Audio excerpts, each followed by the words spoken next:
Wait for it to come back. Sorry if that was loud. Apparently my mic was not powered there. I should have muted it before I turned it back on. How are you doing? Hope you're having a good evening. This was meant to be something that was going to be happening earlier today. Actually, it was meant to be happening last night, but a combination of technical issues and other problems had to reschedule. And then, today was a good day, but it was a crash day, right? Really nothing to do, but just kind of lay low, let everything catch up from the last week. I tell you, it has been a lot of fun running these streams. It's been really good, but it's also a little bit like having two jobs. So 9-10 hours at the day job, little teeny break, and then straight into the streams. And even this week, there are a couple nights I had to cut out. But even then, with everything that has to be done to get them ready, it's a lot of effort. So, but here I am. We're here, and going to be reading the from Irish Fairy and Folk Tales. A couple good stories, short ones. But if you're into folklore at all, they should be fun. And then also, I think they're good to talk about a little bit because it's interesting to see how they've influenced modern writing. And also how some of what we interpret as folk and fairy lore and that kind of thing is maybe a little bit different than what we thought. I'm not an academic folklorist. Not that was ever in doubt, but just to make it absolutely clear. I think if you asked an actual folklorist the difference between, say, folk tales and fairy tales, at least one of the distinguishing differences would be that folk tales are assumed to have a stronger element of truth in them. Right? Stronger element of reality. Even if they're, say, take a story about Bigfoot, Loch Ness Monster, any number of other, cryptids, where you will find people. There's a thread in society where there are people who either believe directly and become a little bit, I guess you might say overinterested in finding out about those sorts of things.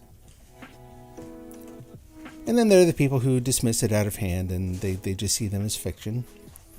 Folklore kind of lives somewhere in between, I think. It's the people where it's like it doesn't matter so much whether they're absolutely real or not. It matters more that those stories persist and that there's something in them that kind of keeps us coming back, something that draws us to them. And I think we'll find some of that in the stories I'm going to be reading tonight. I'm going to give it a few minutes here, just kind of chat a little bit.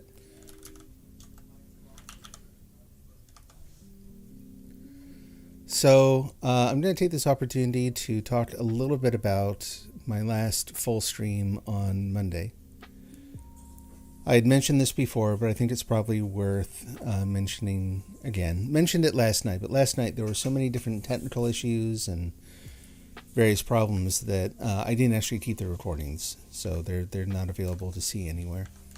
Long story short, we had a discussion on Monday about race. It came up in the comments, and I did my best to respectfully entertain the questions, and it's obviously a charged and important and difficult topic, right?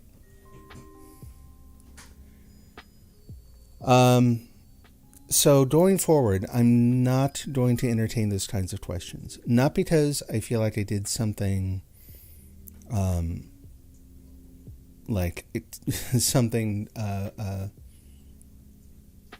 wrong or callous, or the thing is, this is not the place or the format for those kinds of discussions. There's too much writing on them.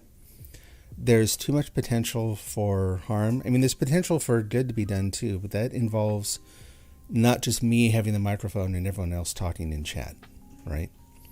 So I think that going forward, as those topics come up, out of respect to the people who can either benefit from or be hurt by what comes up naturally in those discussions. We'll try to keep it focused on what I advertise here, basically, which is all about the writing and reading samples and that sort of thing.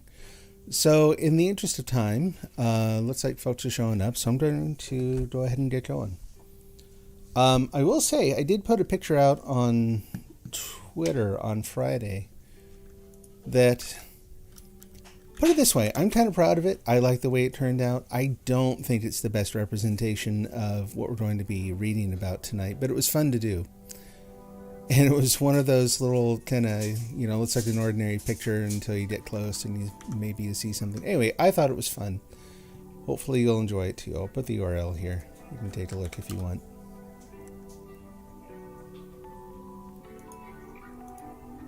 Alrighty. Let's get rid of that. Get that going. Let me get my light set up here so I can read. We actually have 3 stories lined up for tonight.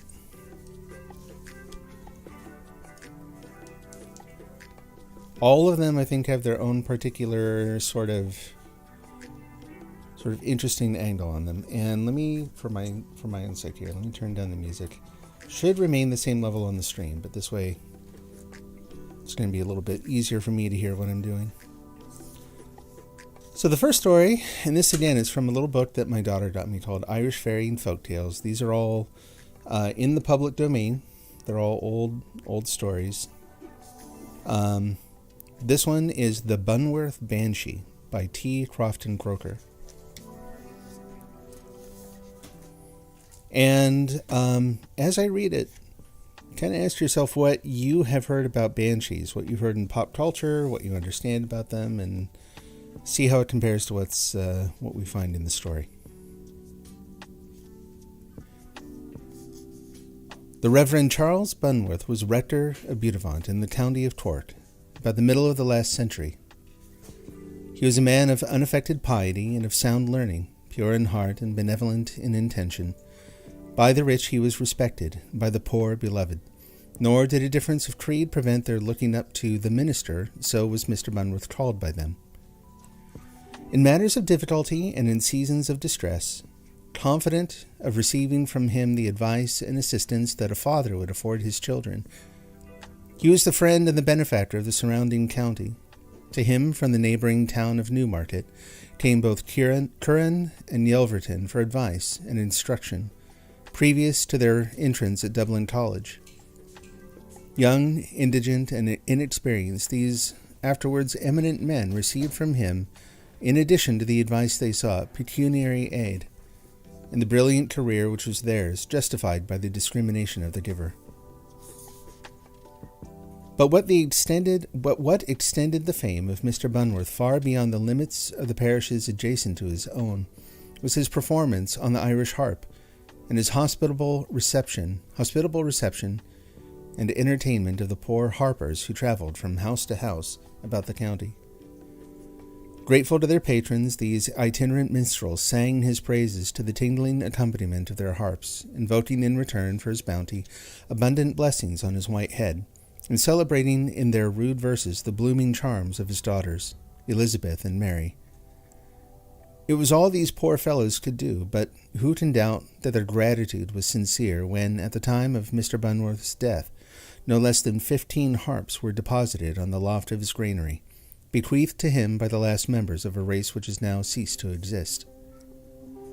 Trifling, no doubt, in intrinsic value were these relics, yet there is something in gifts of the heart that merits preservation, and it is to be regretted that when he died these harps were broken up one after the other and used as firewood by an ignorant follower of the family, who on their removal to Cork for a temporary change of scene was left in charge of the house. The circumstances attending the death of Mr. Bunworth may be doubted by some, but there are still living, credible witnesses who declare their authenticity, and who can be produced to attest most, if not all, of the following particulars. About a week previous to his dissolution, and early in the evening, a noise was heard at the hall door resembling the shearing of a sheep. But at the time no particular attention was paid to it. It was nearly 11 o'clock the same night when, Kavanagh, the herdsman, returned from Mallow, whither he had been sent in the afternoon for some medicine, and was observed by Miss Bunworth, to whom he delivered the parcel, to be much agitated. At this time, it must be observed, her father was by no means considered in danger. "What is the matter, Kavanagh?" asked Miss Bunworth, but the poor fellow, with a bewildered look, only uttered, "The master, miss, the master, he's going from us." And overcome with real grief, he burst into a flood of tears. Miss Bunworth, who was a woman of strong nerve, inquiring if anything he had learned in Mallow induced him to suppose that her father was worse. "No, miss," said Kavanagh, "it was not in Mallow." "Kavanagh," said Miss Bunworth, with that stateliness of manner for which she is said to have been remarkable, "I fear you have been drinking, which I must say I did not expect at such a time as the present, when it was your duty to have kept yourself sober. I thought you might have been trusted. What should we have done if you had broken the medicine bottle or lost it? For the doctor said it was of the greatest consequence that your master should take it tonight. But I shall speak to you in the morning, when you are in a fitter state to understand what I say." Kavanagh looked up with a stupidity of aspect which did not serve to remove the impression of his being drunk, and his eyes appeared heavy and dull after the flood of tears. But his voice was not that of an intoxicated person. "Miss," said he, "as I hope to receive mercy hereafter, neither bit nor sup has passed my lips since I left this house. But the master—" "Speak softly," said Miss Bunworth. "He sleeps, and is going on as well as we could expect." "Praise be to God for that, anyway," replied Kavanagh. "But, oh, miss, he's going from us, surely. We will lose him. The master, we will lose him, we will lose him." And he wrung his hands together. "What is it you mean, Kavanagh?" asked Miss Bunworth. "Is it mean?" said Kavanagh. "The Banshee has come for him, miss, and 'tis not I alone who have heard her." "'Tis an idle superstition," said Miss Bunworth. "May be so," replied Kavanagh, as if the words idle superstition only sounded upon his ear without reaching his mind. "May be so," he continued. "But as I came through the glen of Ballybeg, she was along with me, keening and screeching and clapping her hands, and by my side every step of the way, with her long white hair falling about her shoulders. And I could hear her repeat the master's name every now and then, as plain as ever I heard it. When I came to the old abbey, she parted from me there, and turned into the pigeon field next to the barren ground, and folding her cloak about her, down she sat under the tree that was struck by the lightning, and began keening so bitterly that it went through one's heart to hear it." "Kavanagh," said Miss Bunworth, who had, however, listened attentively to this remarkable relation, "my father is, I believe, better, and I hope will himself soon be up, and able to convince you that all this is but your own fancy. Nevertheless, I charge you not to mention what you have told me, for there is no occasion to frighten your fellow servants with the story." Mr. Bunworth gradually declined, but nothing particular occurred until the night previous to his death. That night both his daughters, exhausted from continued attendance and watching, were prevailed upon to seek some repose, and an elderly lady, a near relative and friend of the family, remained by the bedside of their father. The old gentleman then lay in the parlour where he had been in the morning, removed at his own request, fancying the change would afford him relief. And the head of his bed was placed close to the window in a room adjoining. Sat some male friends, and as usual, on like occasions of illness, in the kitchen many of the followers of the family had assembled. The night was serene, and moonlight. The sick man slept, and nothing broke the stillness of their melancholy watch, when the little party in the room adjoining the parlour, the door of which stood open, was suddenly roused by a sound at the window near the bed. A rose tree grew outside the window, so close as to touch the glass. This was forced aside with some noise, and a low moaning was heard, accompanied by clapping of hands, as if of a female in deep affliction.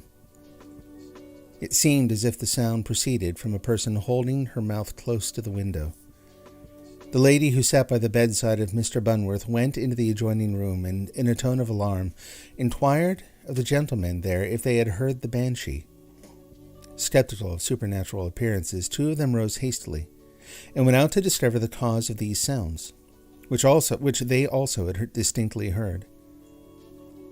They walked all round the house, examining every spot of ground, particularly near the window from whence the voice had proceeded.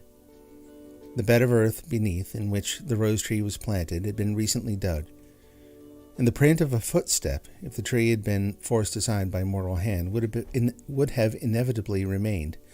But they could perceive no such impression, and an unbroken stillness reigned without. Hoping to dispel the mystery, they continued their search anxiously along the road, from the straightness of which and the lightness of the night they were enabled to see some distance around them.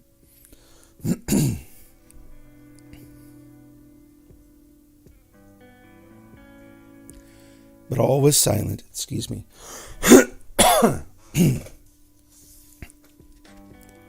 But all was silent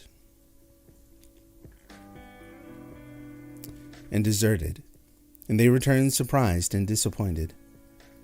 How much more then were they astonished at learning that the whole time of their absence those who remained within the house had heard the moaning and clapping of hands even louder and more distinct than before they had gone out. And no sooner was the door of the room closed on them than they again heard the same mournful sounds.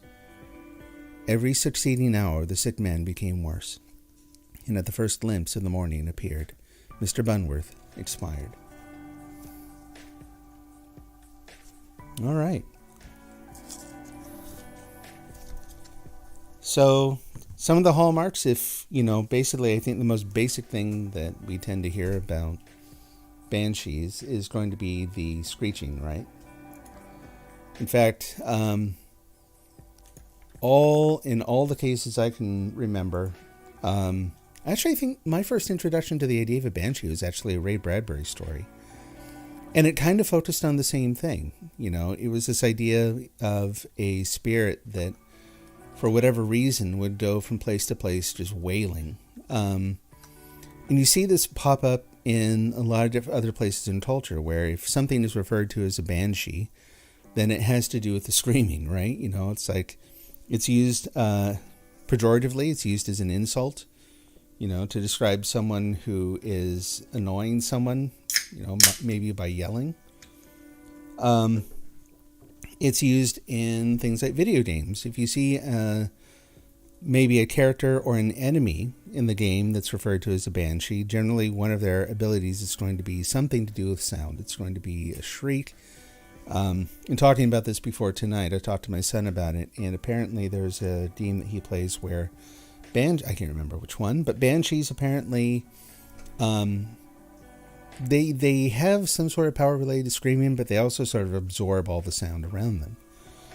The interesting thing to me is that it's almost like the first detail you hear about them, but it's not the only thing. Couple of other details to me stand out. One of them, I think, first of all, before anything else here, one of the interesting points is that, like I mentioned at the beginning, one of the differences between folklore and fairy tales is that somewhere in the story there will be some evidence that the story is reliable, that it's somehow rooted in truth. And in this case, you hear that. Early on in the story, we hear that, you still hear people talking about this. And we get a lot of information about the man involved, the man whose death is announced by the banshee, right? We actually did a little biography of him first, whereas if it were solely about the banshee, I think you'd probably basically do a summary description of him and then move on.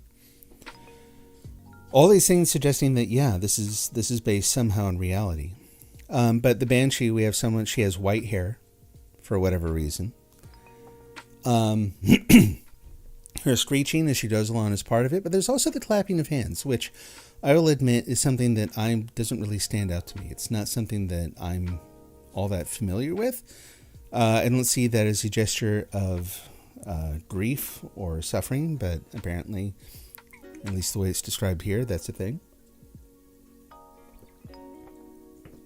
Of course, we have the sort of otherworldly nature of it, where she appears, you can hear her sounds while you're in the room, but go out and look for her, and you'll see they see some physical signs that she's there, or has at least been there, and that the rose bush has moved, but there are no footprints. So there's some kind of interesting combinations of evidence there.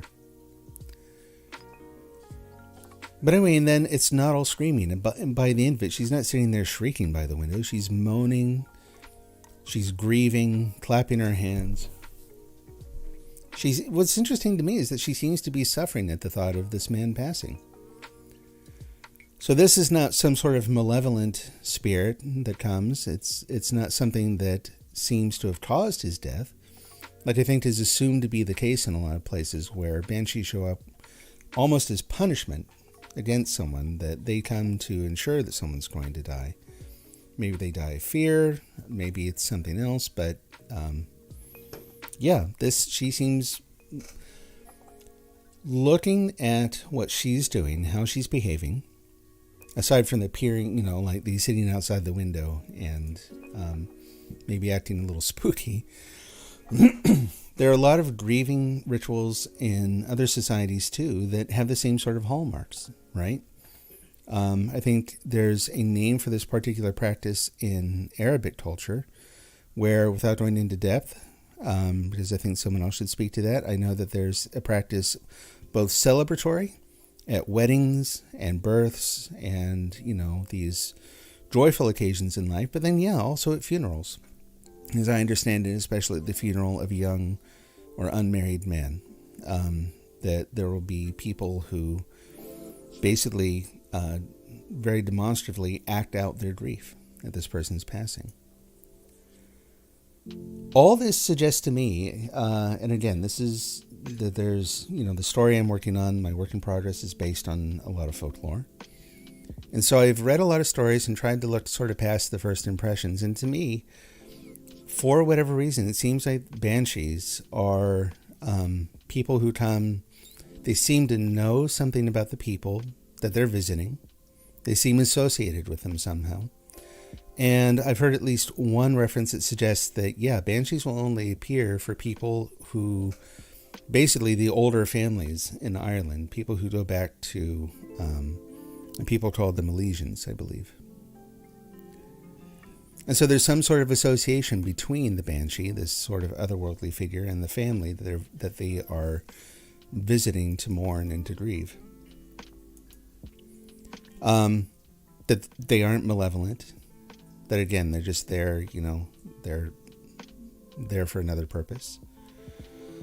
But other than that they are basically, people. They're otherworldly people in a lot of ways, but they're not what you might think of as a demonic figure or a monster or something strictly spiritual. Kind of combining with this idea, so if you look at the name Banshee, and you'll find a variety of different sources here. I think the ones that don't go very deep in the etymology will describe a banshee as a woman of the fairies. That's what the name literally means. And I think that's close. But I actually think it specifically means woman of the fairy mound. And this is, again, an idea that spans a lot of different cultures.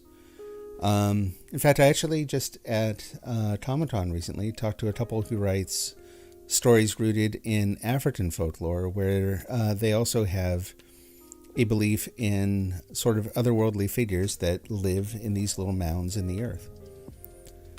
So it's a woman of the fairy mound, or a woman of the, I've actually heard it described just as a woman of the mound, where there are people who come from this other place that are living alongside us, but also still apart from us. And this seems to sort of line up with some other similar creatures in other lore. So if you look at the north of Scotland, you're going to find, it's harder to find this info. In fact, I wish this is something I could do full time. But you'll find information on a creature called a Banshee. And if you look up Banshee based on the way it's pronounced, you're not going to find much. You might find some things. But it is in, I want to say Scotch Gaelic, but it's actually Baobhanshith. Looks like Baobhanshith. Pardon me. Baobhanshith. But no, it's actually pronounced Banshee. Again, I don't know Gaelic pronunciation. This is just based on other people's work, other people's references. So what is a Banshee? Similarly, the name, though in a related language, it's a little bit different, but it still means effectively woman of the fairy mound. Banshee stories, you tend to hear they're more malicious. A lot of the times they're likened to something more like a vampiric sort of a figure. They don't have fangs, they're not undead. But a lot of the stories that you hear, they show up and will... The ones I've been able to find generally involve hunting parties. So you have a group of, say, 4 men who go out, and there's some night when they're all sitting around the fire and telling stories and talking about what happened during the day.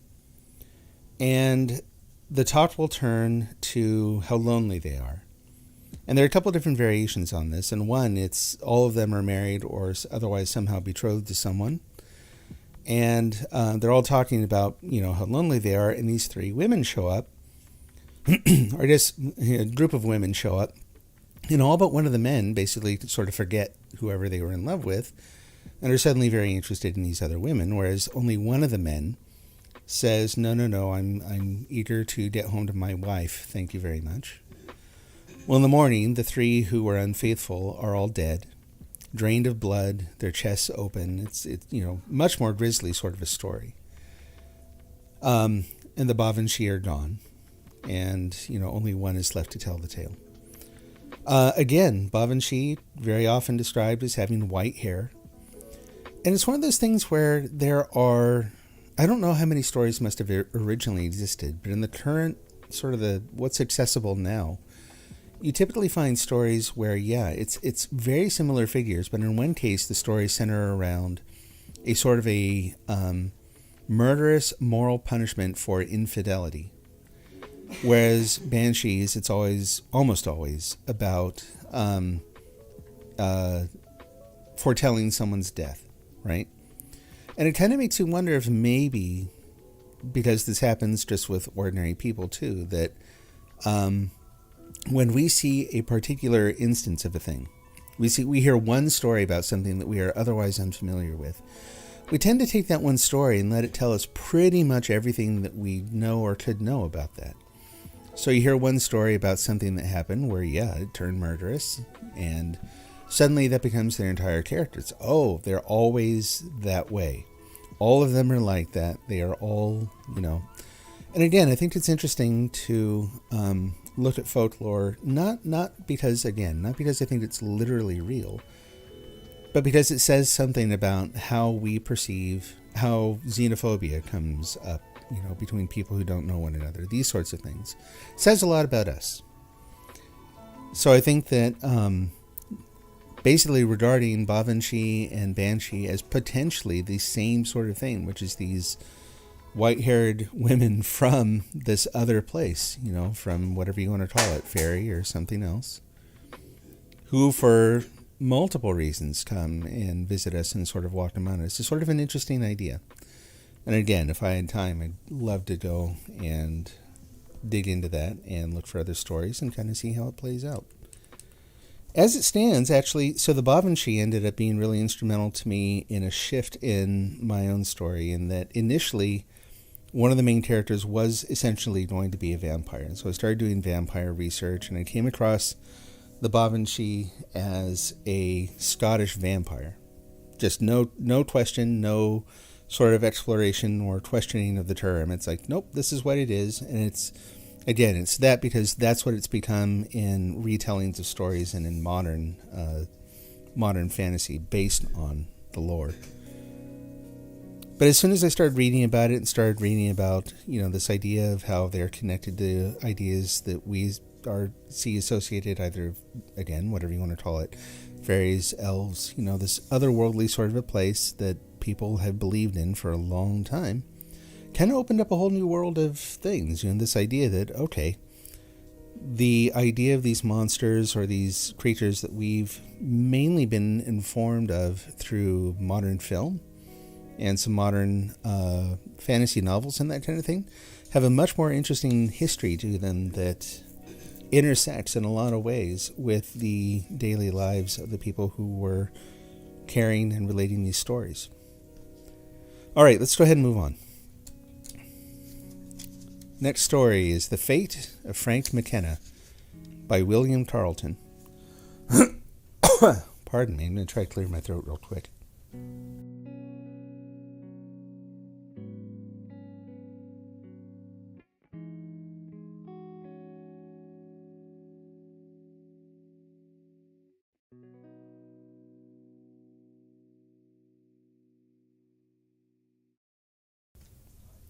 Okay, let's see if that's better.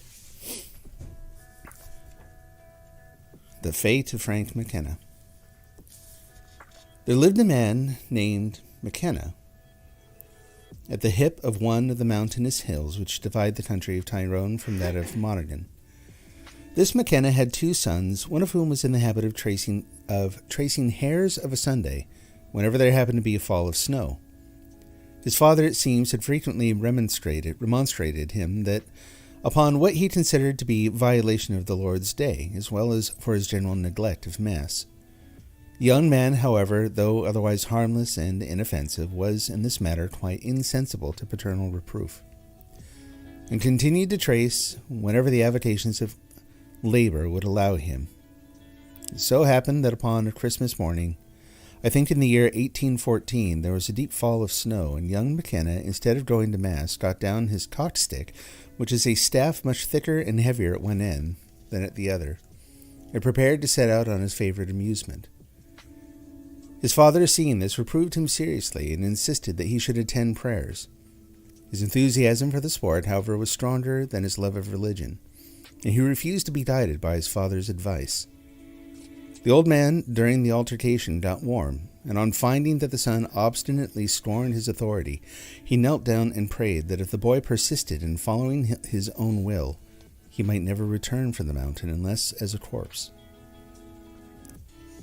The imprecation, which was certainly as harsh as it was impious and senseless, might have startled many a mind from a purpose that was, to say the least of it, at variance with religion, and the respect due to a father.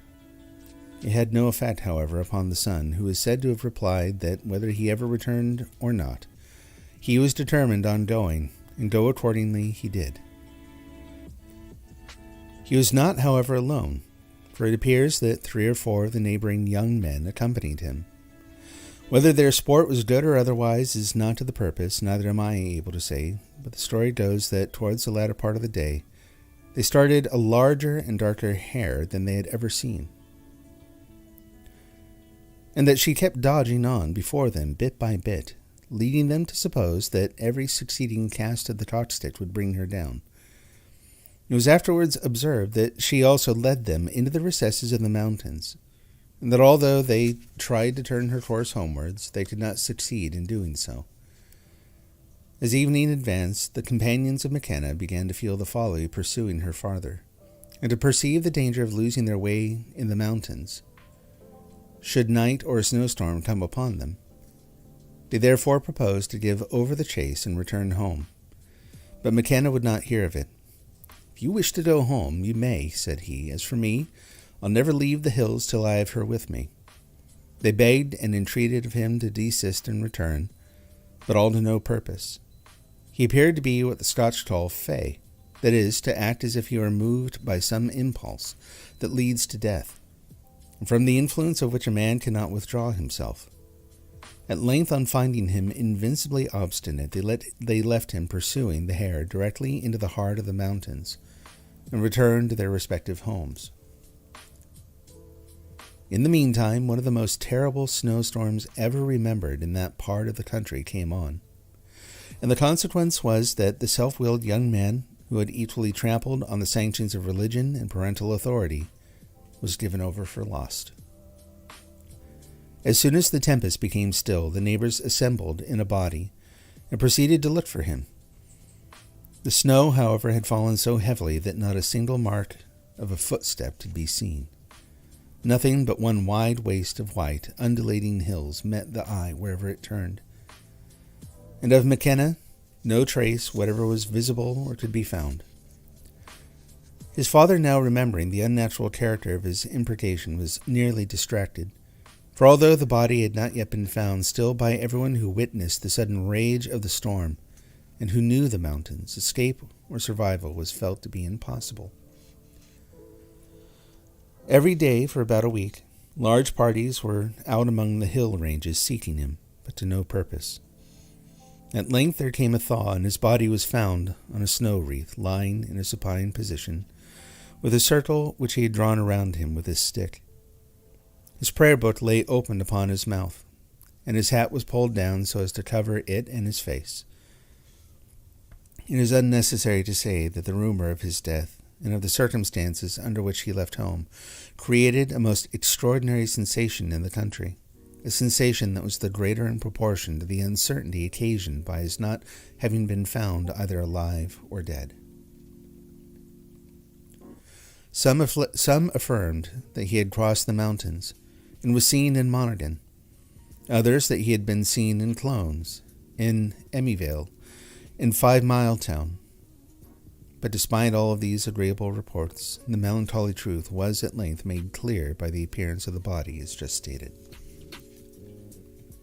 Now it so happened that the house nearest the spot where he lay was inhabited by a man named Daly, I think, but of name I am not certain, who was a herd or caretaker to Dr. Porter, then Bishop of Clogher. The situation of this house was the most lonely and desolate looking that could be imagined. It was at least 2 miles distant from any human habitation, being surrounded by one wide and dreary waste of dark moor. By this house lay the route of those who had found the corpse, and I believe the door of it was borrowed for the purpose of conveying it home. Be this as it may, the family witnessed the melancholy procession as it passed slowly through the mountains. And when the place and circumstance are all considered, we may admit that to ignorant and superstitious people, whose minds, even upon ordinary occasions, were strongly affected by such matters, it was a sight calculated to leave behind it a deep, if not a terrible impression. Time soon proved that it did so. An accident is said to have occurred at the funeral which I have alluded to in the midnight mass, and which is certainly in fine keeping with the wild spirit of the whole melancholy event. When the procession had advanced to a place called Mullatiny, a large, dark-colored hare which was instantly recognized by those who had been out with him on the hills as the identical one that led him to his fate, is said to have crossed the road about 20 yards or so before the coffin. The story goes that a man struck it on the side with a stone, and that the blow which should have killed any ordinary hare, not only did it no injury, but occasioned a sound to proceed from the body resembling the hollow one emitted by an empty barrel when struck. In the meantime, the interment took place, and the sensation began, like every other, to die away in the natural progress of time, when, behold, a report ran abrupt like wildfire that, to use the language of the people, Frank Mckenna was appearing. Seldom indeed was the rumor of an apparition composed of material so strongly calculated to win popular assent, or to baffle rational investigation. As every man is not a Hibbert or a Nicolai, so will many, until such circumstances are made properly intelligible, continue to yield credence to testimony which would not convince the judgment on any other subject. The case in question furnished as fine a specimen of a true ghost story, freed from any suspicion of imposture or design, as could be submitted to a philosopher. And yet, notwithstanding the array of apparent facts connected with it, nothing in the world is simpler or of easier solution. One night, about a fortnight after his funeral, the daughter of Daly, the herd, a girl about 14, while lying in bed, saw what appeared to be the likeness of Mckenna, who had been lost. She screamed out, and covering her head with her bedclothes, told her father and mother that Frank Mckenna was in the house. This alarming intelligence naturally produced great terror. Still, Daly, who, notwithstanding his belief in such matters, possessed a good deal of moral courage, was cool enough to rise and examine the house, which consisted of only one apartment. This gave the daughter some courage, who was, on finding that her father could not see him, ventured to look out, and she then could see nothing of him herself. She very soon fell asleep, and her father attributed what she saw to fear or some accidental combination of shadows proceeding from the furniture, for it was a clear moonlight night. The light of the following day dispelled a great deal of their apprehensions, and comparatively little was thought of it until evening again advanced, when the fears of the daughter began to return. They appeared to be prophetic, for she said when night came that she knew he would appear again, and accordingly at the same hour he did so. This was repeated for several successive nights until the girl, from a very hardihood of terror, began to become so familiarized to the spectre as to venture to address it. "In the name of God," she asked, "what is troubling you? Or why do you appear to me instead of to some of your own family or relations?" The ghost's answer alone might settle the question involved in the authenticity of its appearance, being as it was an account of one of the most ludicrous missions that ever a spirit was dispatched upon. "I'm not allowed," said he, "to speak to any of my friends, for I parted with them in anger. I'm come to tell you that they're quarreling about my breeches, a new pair that I got made for Christmas Day. And as I was coming up to trace in the mountains, I thought the old ones would do better. And of course I didn't put the new pair on me. My reason for appearing," he added. Pardon me for a moment.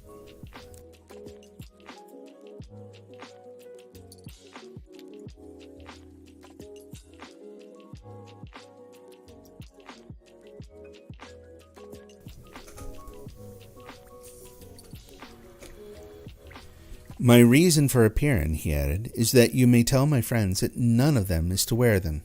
They must be given in charity." This serious and solemn intimation from the ghost was duly communicated to the family, and it was found that the circumstances were exactly as it had represented them.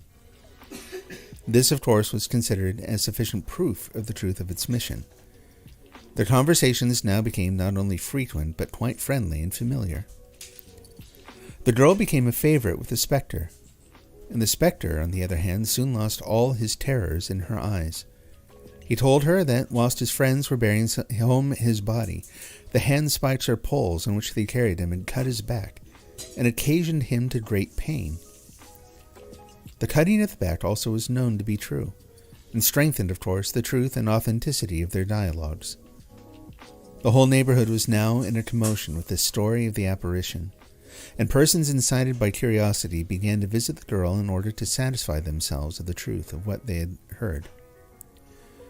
Everything, however, was corroborated, and the child herself, without any symptoms of anxiety or terror, artlessly related her conversations with the spirit. Hitherto their interviews had all been nocturnal, but now that the ghost found his footing... Pardon me for a moment. Found his footing made good, he put a hearty face on, and ventured to appear by daylight. The girl also fell into states of syncope, and while the fits lasted, long conversations with him upon the subject of God, the Blessed Virgin, and heaven took place between them. He was certainly an excellent moralist, and gave the best of advice.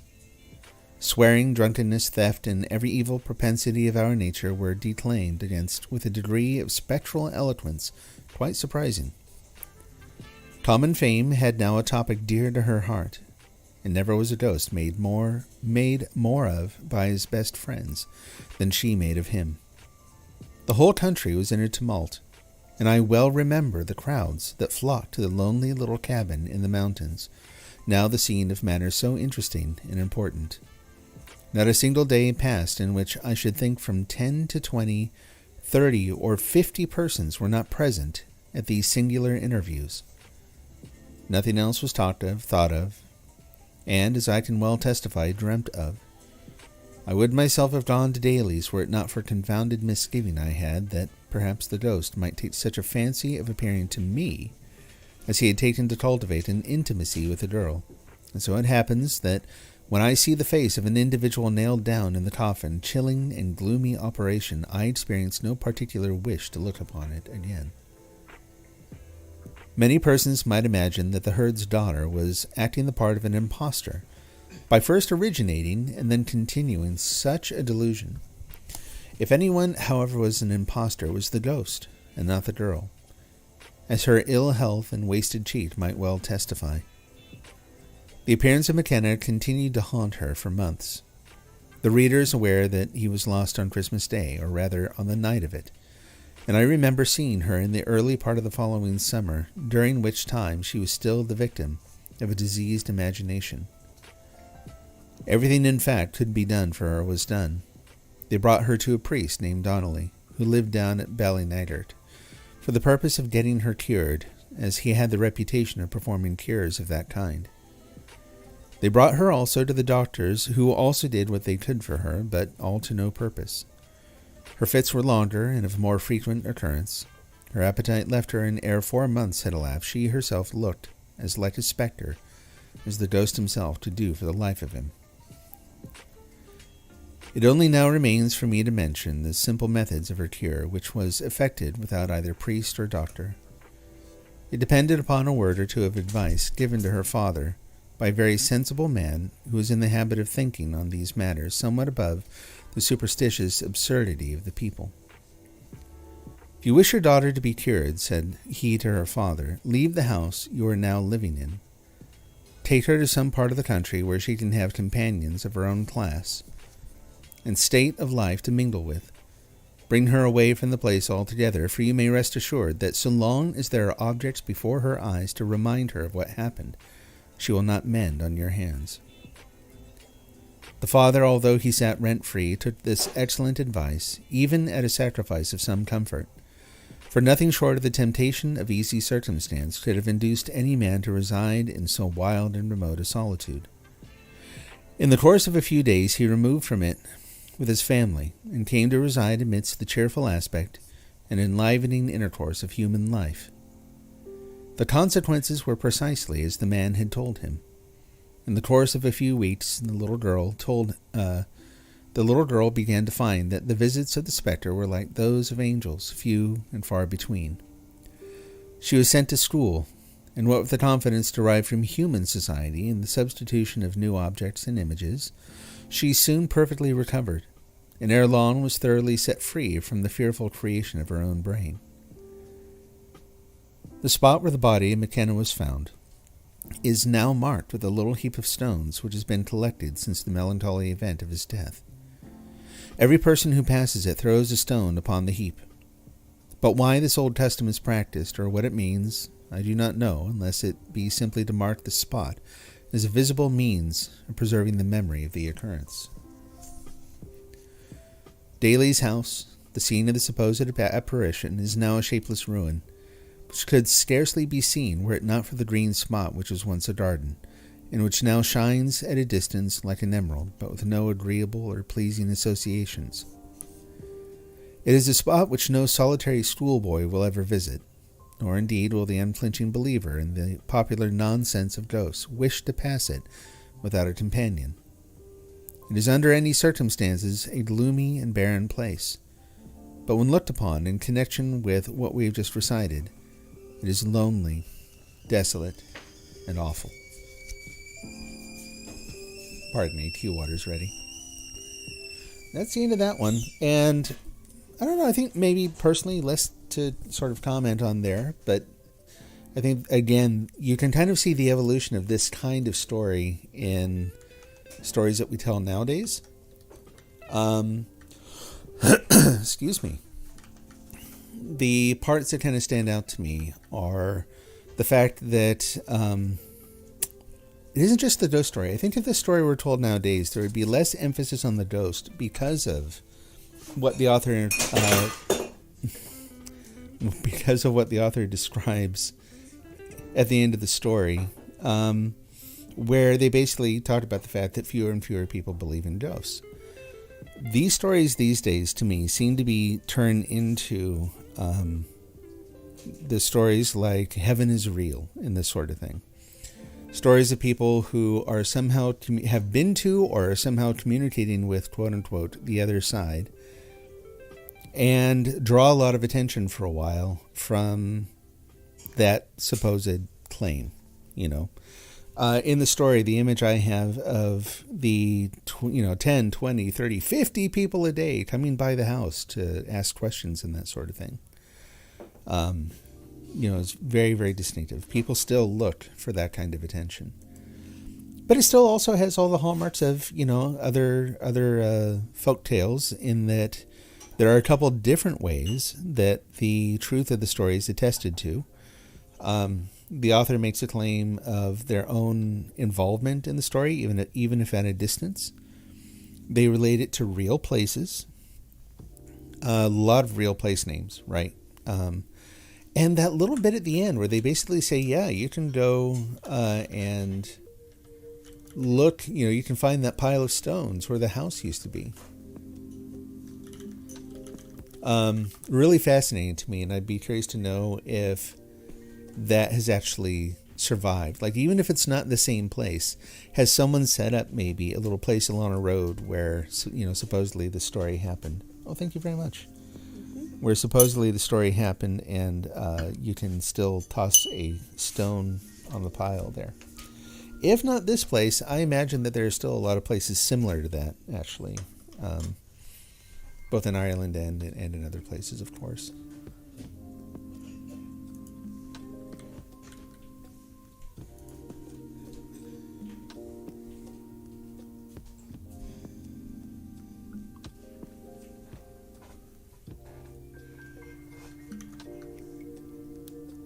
Pardon me. All right, one more story tonight, and then it'll be straight into the writing sprints. We'll see if we can get some work done. I'm going to take a brief pause here to try to clear my throat so I'm not coughing during the next story. Be with you in a moment.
Hey folks, one more story and then on to the writing sprints. Oh, get the cursor out of the way there. Maybe. Make sure that that's actually selected. Let me see something here. Oh, yeah, I still got the music going. Turned the music down so far I couldn't actually tell if it was even playing anymore. Okay, so the last story is actually pretty short, and it is called The Witch of Downey. It is yet another idea, I like all these, where these ideas that we have sort of put in a modern context are, in these older stories, pretty different from anything that we think of these days, I think. This one wins some points, I think, just for the straight-up weird that's in it. All right, The Witch of Downey. This is anonymous. No author associated with this one. And I don't know where actually the story was told, so the very first sentence is a little bit of a mystery in itself. It was about 80 years ago, in the month of May, that a Roman Catholic clergyman near Downey. Good grief, my throat.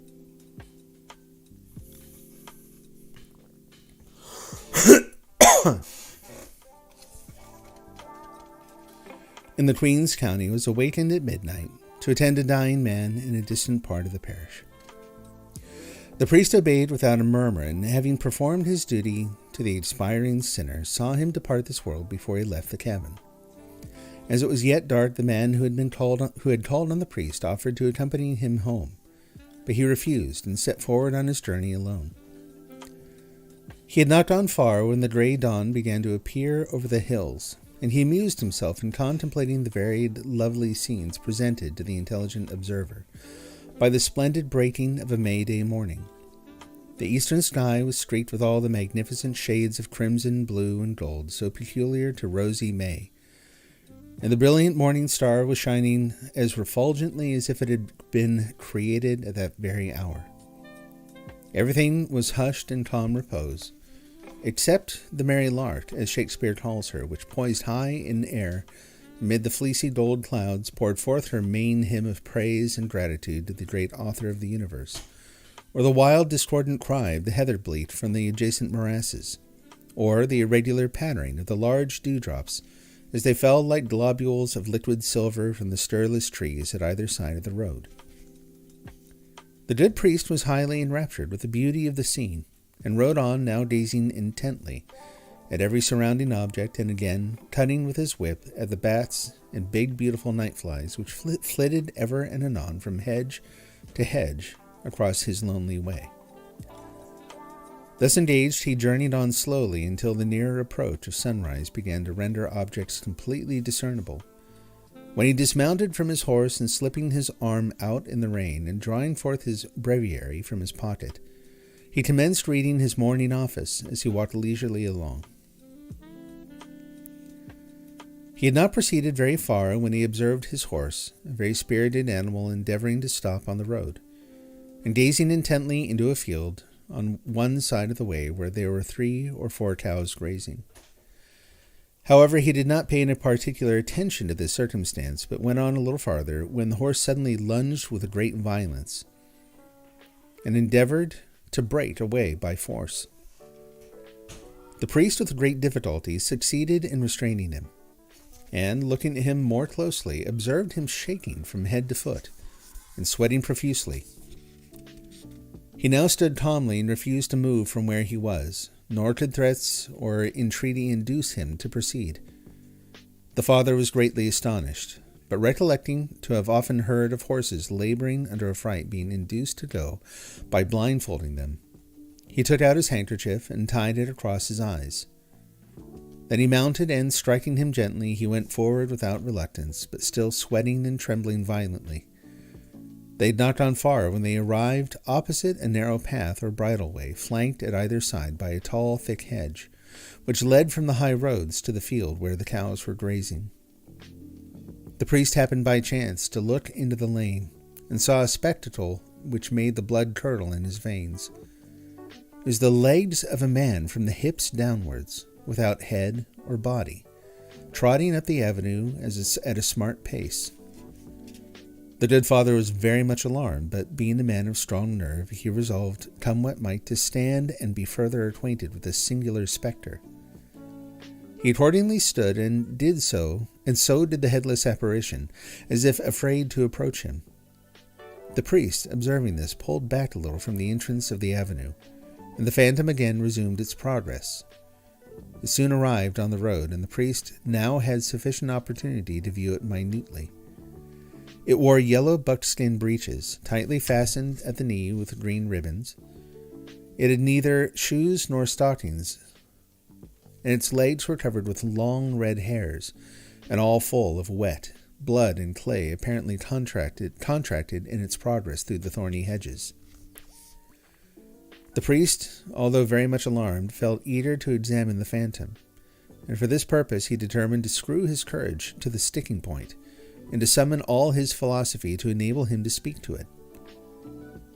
The ghost was now a little ahead, pursuing its march at its usual brisk trot, and the priest urged on his horse speedily until he came with it, and thus addressed it. "Hilloa, friend, who art thou, and whither art thou going so early?" The hideous spectre made no reply, but uttered a fierce and superhuman growl or oomph. "A fine morning for ghost to wander abroad," again said the priest. Another oomph was the reply. "Why don't you speak?" "Oomph." "You don't seem disposed to be very loquacious this morning." Oomph again. The good man began to feel irritated at the obstinate silence of this unearthly visitor, and said with some warmth, "In the name of all that's sacred, I command you to answer me. Who art thou, or where art thou traveling?" Another oomph, more loud and more angry than before, was the only reply. "Perhaps," said the father, "a taste of whipcord might render you a little more communicative." And so saying, he struck the apparition a heavy blow with his whip on the breech. The phantom uttered a wild and unearthly yell and fell forward on the road. And what was the priest's astonishment when he perceived the whole place running over with milk. He was struck dumb with amazement. The prostrate phantom still continued to eject vast quantities of milk from every part. The priest's head swam, his eyes got dizzy, a stupor came all over him for some minutes, and on his recovering the frightful spectre had vanished, and in its stead he found stretched on the road, and half drowned in milk, the form of Sarah Kennedy, an old woman of the neighborhood who had been long notorious in that district for her witchcraft and superstitious practices. And it was now discovered that she had, by infernal aid, assumed that monstrous shape, and was employed that morning in sucking the cows of the village. Had a volcano burst forth at his feet, he could not be more astonished. He gazed a while in silent amazement, the old woman groaning and writhing convulsively. "Sarah," he said at length, "I have long admonished you to repent of your evil ways, but you are deaf to my entreaties. And now, wretched woman, you are surprised in the midst of your crime." "O Father," shouted the unfortunate woman, "can you do nothing to save me? I am lost. Hell is open for me, and legions of devils surround me this moment, waiting to carry my soul to perdition." The priest had not power to reply. The old wretch's pains increased. Her body swelled to an immense size. Her eyes flashed as if in fire. Her face was black as night. Her entire form writhed in 1,000 different contortions. Her outcries were appalling. Her face sunk, her eyes closed. And in a few minutes, she expired in the most exquisite tortures. The priest departed homewards, and called at the next cabin to give notice of the strange circumstances. The remains of Sarah Kennedy were removed to her cabin, situated at the edge of a small wood, at a little distance. She had long been a resident in that neighborhood, but still she was a stranger, and came there no one knew from whence. She had no relation in that country, but one daughter, now advanced in years, who resided with her. She kept one cow, but sold more butter, it was said, than any farmer in the parish. And it was generally suspected that she acquired it by devilish agency, as she never made a secret of being intimately acquainted with sorcery and fairyism. She professed the Roman Catholic religion, but never complied with the practices enjoined by that church, and her remains were denied Christian sepulture, and were buried in a sandpit near her own cabin. On the evening of her burial, the villagers assembled, and burned her cabin to the earth. Her daughter made her escape, and never after returned. The end. Such a weird story. So many, there are a couple different layers, I think, of weird or annoying. There are some parts that are just going to be so odd to our ears, and should be. The way it's described here, where is it? The good man began to feel irritated. Like, what do we think of the priest at this point, right? Versus, what was her name? I want to say Sarah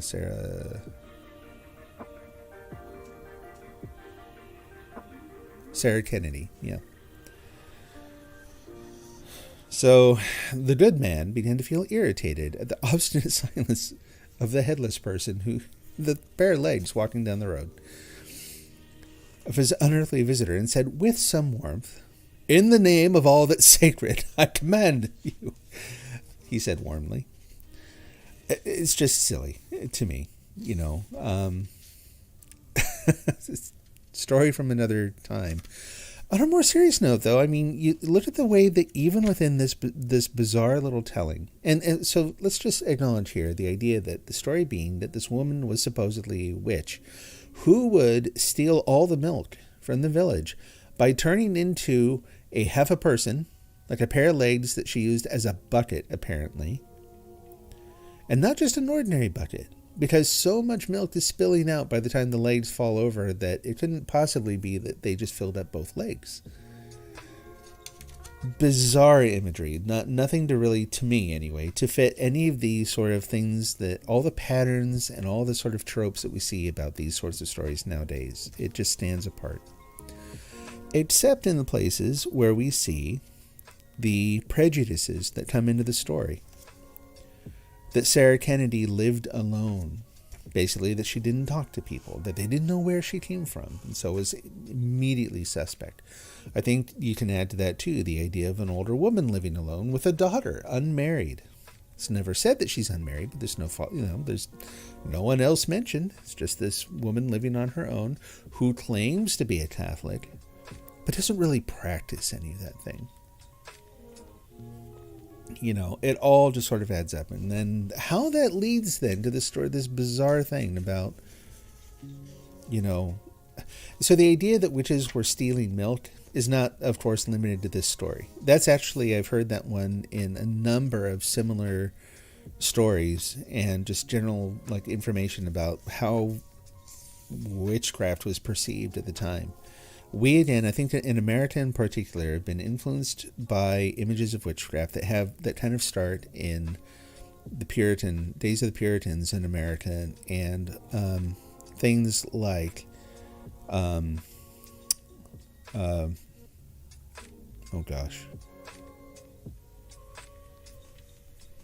word is the Crucible, the Salem witch trials. There are any number of stories about witches and suspicion and persecution from our own history that tend to color things, none of which involve making this weird half-a-person apparition to carry off the milk. Even the idea that the whole village is like, it's like I heard she produces more butter than anyone, and how could she be doing that without stealing other people's, stealing the milk from other cows? And then finally at the end, we're somehow caught in the act, supposedly, of what she's doing. What happens then? All of a sudden, the gates of hell open up and she's dragged away to hell. Right in front of the priest, who departs homewards and calls at the next cabin to give notice of the strange circumstances. They recover her remains. It's such a strange little story.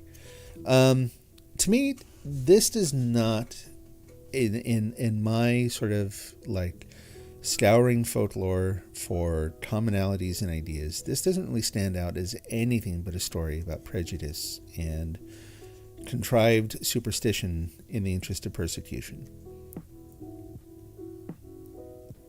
So if I were to incorporate any part of this into my own work, it would be something of the way that people perceive things that they are afraid of, that they don't trust, that they judge poorly, and the things that they will invent to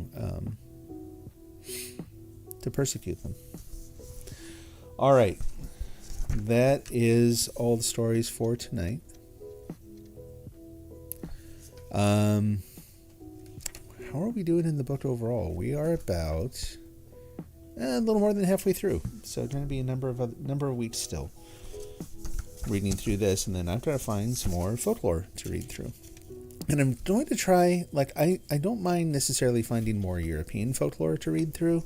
I'd love to find something from Iceland in particular. But I'm also going to look for some folklore from other countries as well, because it'd be nice to mix in get a more diverse sort of a sampling of things. All right, brief break, and I'm going to get set up here for writing, and then going to do the sprints. See you then.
All right, quiet night tonight. Just going to go ahead and dive straight into the writing sprints. Get some good work done. Don't know how many I'm going to do just because it is probably...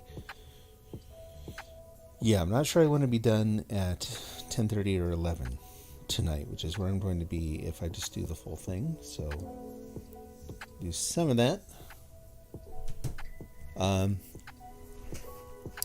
Get things set up here. All right, I'm going to mute my mic. Have a good writing time. See you in 20 minutes.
Okay, well, I did not even notice that because I can't hear the buzzer, I did not even notice it had gone off a little while ago, so 3 minutes lost. Like I said, it's a quiet night, so not such a terrible thing to basically be able to focus and get some work done. Good to take breaks too, though.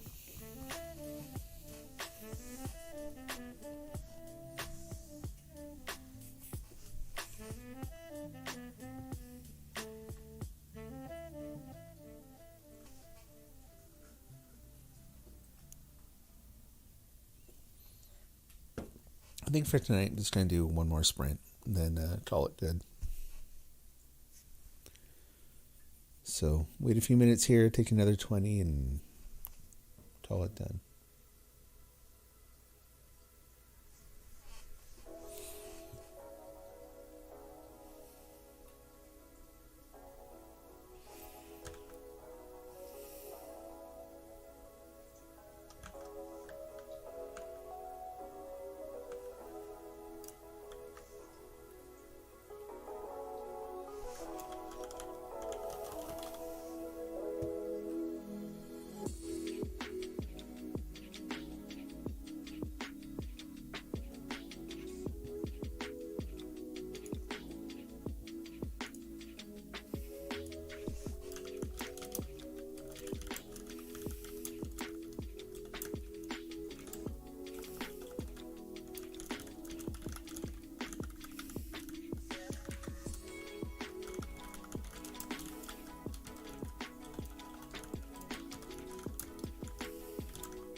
About a minute till we start back in here. I don't know, on the stream, I think I'm going to wait to see how the next stream goes. It was just now picking up some momentum, so it might be good to hang on and wait.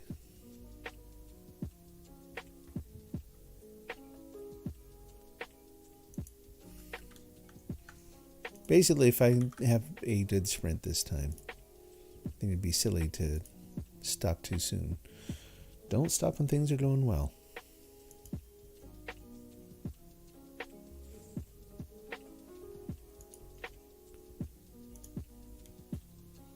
All right, just about there. Talk to you again in 20.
All right, break time.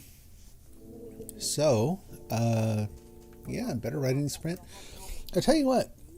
So I've said this before. It's very true, though. The problem is not writing for me. I can write in volume.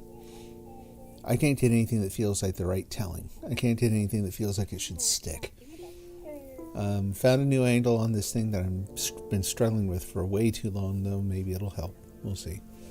It's at least getting words on the page.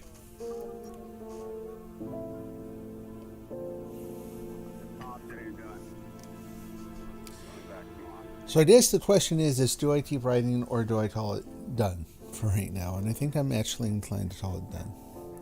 It's been I actually can't describe how long a week it's been. It started with that difficult Monday and a lot of days and nights of working and a lot of challenges coming up, and I'm still exhausted.